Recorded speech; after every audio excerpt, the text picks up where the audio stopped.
Hiram Edson. Hiram Edson was an early Adventist prophetic expositor and traveling evangelist. Hiram Edson was born on December 30, 1806, in Jefferson County, New York, USA, to Luther, 1780–1837, and Susan E. Taylor, Edson, 1789–1844. Luther was a descendant of 3 signers of the Mayflower Compact of 1620. Around 1790, Luther's parents, James, a Revolutionary War veteran, and Lavina Edson, moved from Massachusetts and purchased land in Farmington, Manchester, in Ontario County, New York. Luther, a War of 1812 veteran, purchased 2 properties in Manchester where he and Susan, staunch Methodist Episcopalians, reared 4 children: Hiram, Jackson, Belinda, and Luther, Jr. On December 2, 1830, Hiram married Effa Chrysler, 1810–1839, of Ontario County, New York, in a Methodist ceremony. They would have 3 children: George Washington, Susan Frances, and Belinda Adelaide. Tragically, Effa died of unknown causes on May 21, 1839. On October 10, 1839, Hiram married Esther Mariah Persons, 1816–1893, of Onondaga County, New York, also in a Methodist ceremony. To this union 3 children were born: via Ophelia, who died at 13 months, a second daughter named via Ophelia, and Lucy Jane. To accommodate his growing family, on March 14, 1832, Hiram purchased a 56-acre farm near Halliday Corners, Port Gibson, within a mile of his parents' farm in Manchester, for $788.98. Because this property was unsuitable for agriculture but good for pasture, Hiram raised sheep rather than commercial crops. Although no information exists regarding Edson's schooling, his mastery of grammar and style, evident in his later articles, see below, reveals that he had at least an elementary education. Likewise, while the date and place of his conversion are unknown, from birth he had been reared in a Christian family. Around 1839, he became a steward in the Port Gibson Methodist Episcopal Church, responsible for the use of funds and literature donated by the congregation. He was widely respected as an earnest, soul-winning layman. Conversion to Millwright Adventism, 1843–1845.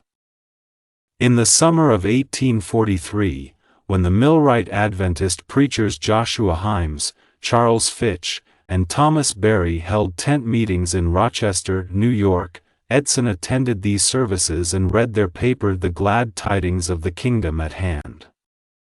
In an unpublished manuscript, he refers to the new doctrine, Millerism, which he accepted in 1843. When the Methodists rejected the Millwright teaching of Christ's imminent second advent and expelled members who accepted it, Hiram and Esther began holding meetings in their home, and many attendees experienced conversion. Also during 1843–44, Edson began having presentments, which he defined as supernatural experiences that brought him new understandings, often through visual images of events that soon came to pass. These presentments told him about a revival service yet to occur, instructed him to lay hands on a sick friend and heal him, and told him to plead with a neighbor until he converted. Edson also witnessed incidents of faith healings following prayer and laying on of hands. While believers accepted Edson's presentments as indications of God's guidance, others, who opposed any manifestations of supernatural phenomena, whether Mormon or Millwright, sometimes reacted violently. 40 hostile men broke up one of his cottage meetings and some neighbors issued death threats.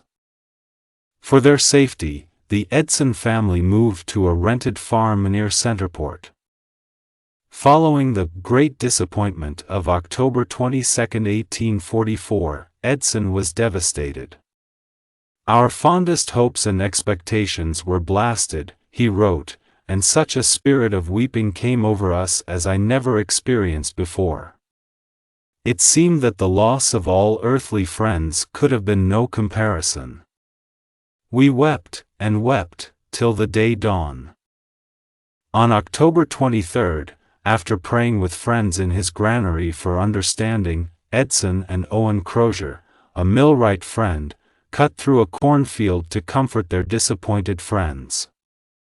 Midway across the field, Edson related, "I was stopped, heaven seemed open to my view, and I saw distinctly and clearly that instead of our high priest coming out of the most holy place of the heavenly sanctuary to this earth on October 22, 1844, he, for the first time, entered on that day into the second apartment of that sanctuary." Edson's words, "I saw distinctly and clearly," have led to various interpretations as to whether he had a vision, saw a flash of light, or received an impression. After 5 months of Bible study, Edson, Crozier, and Franklin Hahn shared their discoveries in the March 1845 issue of The Day Dawn, a private paper edited by Hahn and Edson in Canandaigua, New York, and in the February 7, 1846, issue of the millwright paper The Daystar Extra. These articles, written by Crozier, stated that a literal sanctuary existed in heaven, that the earthly tabernacle services were modeled on the heavenly, that the heavenly sanctuary contained 2 chambers, a holy place and a most holy place, representing 2 phases of priestly ministry, that Jesus, the high priest, had entered into the latter on October 22, 1844, to cleanse it by the blotting out of sins by his blood, and that Christ would return to earth after this second phase of his ministry was completed. In May 1845, Edson sent a letter to the Jubilee Standard, a millwright paper published in NYC, in which he argued that while the 2,300-day prophecy, Daniel 8 verse 14, ended on October 22, 1844, the 1,335-day prophecy, Daniel 12 verse 12, would end in August 1845 with God's final judgment and Christ's second coming. Conversion to Sabbatarian Adventism, 1846. After reading Crozier's article in the Daystar Extra, James White and Joseph Bates wrote Edson requesting that he host a conference of believers in the autumn of 1846. James and Ellen White, Bates, Crozier, Hahn and his wife, and possibly others attended this gathering. After Crozier presented the subject of the cleansing of the heavenly sanctuary, Bates read from his pamphlet The Seventh-Day Sabbath, a Perpetual Sign. Edson exclaimed, "Brother Bates, that is light and truth. The seventh day is the Sabbath, and I am with you to keep it." In a letter to the Day Dawn, Edson recommended Bates' tract on the Sabbath, to all such as are willing to do the commandments of God. Sabbath Conferences, 1848 to 1850. Between 1848 and 1850 a series of 22 weekend gatherings, called Sabbath Conferences, convened in Connecticut, New York, Maine, and Massachusetts to clarify Adventist beliefs through prayer, Bible study, and discussion. Edson attended many of these, and he and Esther hosted the third conference at Port Gibson on August 27 to 28, 1848. Because unanimity prevailed concerning the seventh-day Sabbath, the cleansing of the heavenly sanctuary, and the third angel's message, this gathering has been called the theological birthplace of the Seventh-day Adventist Church. In 1849, when James White published the songbook Hymns for God's Peculiar People, Hymn No. 23, Here is No Rest, became Edson's favorite. Also that year, Edson and Richard Ralph convinced Samuel Rhodes, a disappointed millwright, to return to active ministry after he heard Ralph speak in tongues and Edson deliver a reassuring message from Ellen White. Rhodes became a successful evangelist in New York 35 and the Midwest. Ministerial partner, 1850 to 1859. In 1850 Edson and Esther sold their farm in Port Gibson and rented a farm in Oswego for 2 years. Between 1850 and 1852, Edson served on the four-man editorial board of the Advent Review, published in Oswego, until it was moved to Rochester, New York, in 1852.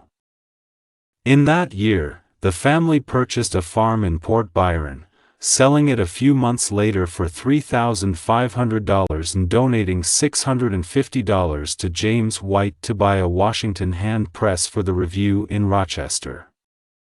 Edson also partnered with other preachers for extensive evangelistic tours of New York, Pennsylvania, and Canada. They traveled in all kinds of weather and faced frequent opposition, yet converted many to Sabbatarian Adventism. At the Oswego Conference in December 1855, Edson was ordained as a local elder and Roswell F. Cottrell baptized his daughter Ophelia after breaking the ice on Lake Ontario. 1 year later, the family moved to Martville, Cayuga County, New York, where Lucy Jane was born. In the fall of 1856, Edson attended a conference hosted by John and Catherine Byington in Bucks Bridge, New York, where he accepted the Laodicean message as applicable to his spiritual condition. In the spring of 1858 at a conference in Syracuse, New York, Edson, David Arnold, Roswell Cottrell, and A. Robinson were chosen to recruit workers to begin an evangelistic tent ministry in the state. In addition, Hiram and Esther supported a variety of Adventist institutions and endeavors. In 1859 the family made their final move to a small farm in Palermo, Oswego County, New York. Publications, 1849 to 1867. Edson also wrote pamphlets and articles for Sabbatarian Adventist papers between 1849 and 1867. Intrigued with prophetic symbolism and type/antitype analogies, he enjoyed speculative theology. His 1849 tract, An Exposition of Scripture Prophecy, showing the final return of the Jews in 1850, argued that the world's Jews would return to Palestine before Christ's second coming. His second tract, The Time of the End, predicted the Second Advent on May 19, 1850. In a subsequent letter to Present Truth, he asserted that Sabbatarian Adventists had been experiencing the scattering time from 1844 to 1849, but were now in the gathering time. Edson's Appeal to the Laodicean Church explicating the seven churches, Revelation 3, and the Shut Door, Matthew 25, appeared in an Advent Review Extra in 1850.62. A year later, the Review published his article explaining the 69 weeks and 2,300 days, prophecies in the Book of Daniel. In a letter to the Review 2 months later, Edson focused on the perpetuity of God's law as his holy covenant that reflected his character. Later that fall, he contrasted the types and shadows of the ceremonial laws, temporary, with God's moral law, eternal, which included the Sabbath.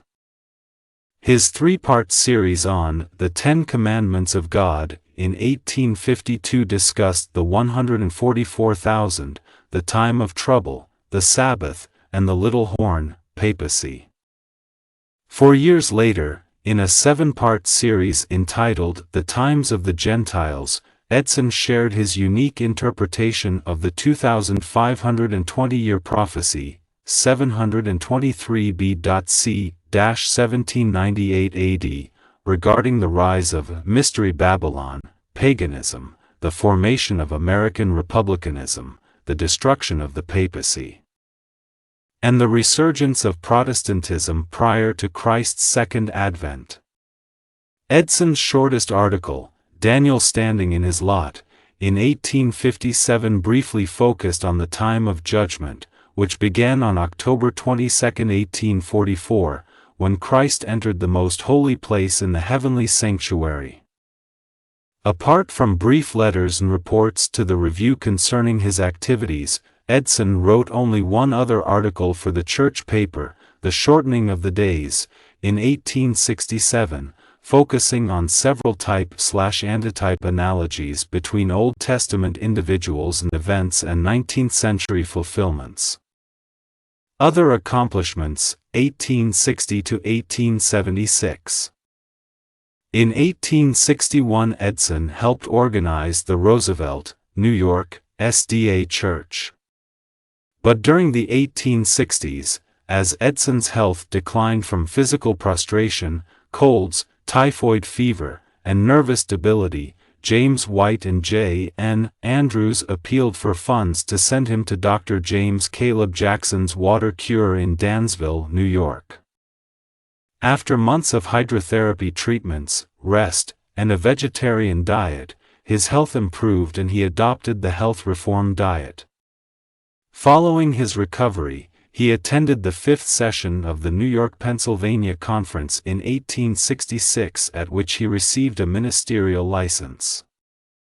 Edson also attended quarterly meetings, communion services, at Vernon, 1867, and Adams Center, 1868, 76, and conference sessions at Adams Center, 1868, and Kirkville, 1869, New York, where his ministerial license was renewed.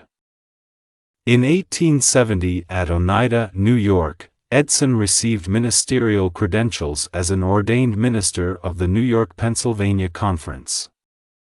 In 1871 he baptized 16-year-old Byron Teft of Allegheny County, New York, his only documented baptism. During the 1870s Edson's health worsened as he suffered from consumption, tuberculosis, and catarrh, inflammation of the nose and throat. He missed most of the conference sessions after 1873. In 1875 his ministerial credentials were not renewed, largely because of a dispute between Edson and the reading committee at the Review Publishing House, who refused to publish his 230-page manuscript on prophecy that they deemed biblically unsound. Later life, 1877 to 1882. Although embittered by this controversy, Edson remained faithful to the Adventist message but did not always attend Sabbath services. In 1878 he converted a Place of Rome at the Kirkville, New York camp meeting. Place, who later became a minister, remembered Edson as the mightiest man in prayer I have ever heard pray. He particularly enjoyed hearing Edson sing his favorite hymn, Come, O my soul, to Calvary. Despite suffering great pain and being bedridden with tuberculosis, Edson registered his last will at the Oswego Courthouse in September 1881. He died on January 8, 1882, at Palermo, New York, at the age of 75. New York, Pennsylvania Conference President Buell L. Whitney, who officiated at his funeral, called him among the first to receive the third angel's message and identify himself with the work, giving largely of his time and means for its advancement. Whitney asserted that Edson's devotion to the cause of present truth fully entitles him to a place among its pioneers. He was buried in a cemetery near the Roosevelt SDA Church he had helped build. His wife Esther died of Bright's disease, nephritis, on May 1, 1893, at 77, and was buried beside her husband. Legacy. Although Hiram Edson is chiefly remembered for his cornfield experience on October 23, 1844, which provided insights into Christ's high priestly ministry in the most holy place of the heavenly sanctuary, his articles in Millwright and Sabbatarian Adventist publications focused on prophetic symbols, type/antitype analogies, and numerological interpretations. He played a key role in organizing Sabbath conferences and partnering with other traveling evangelists during the 1850s.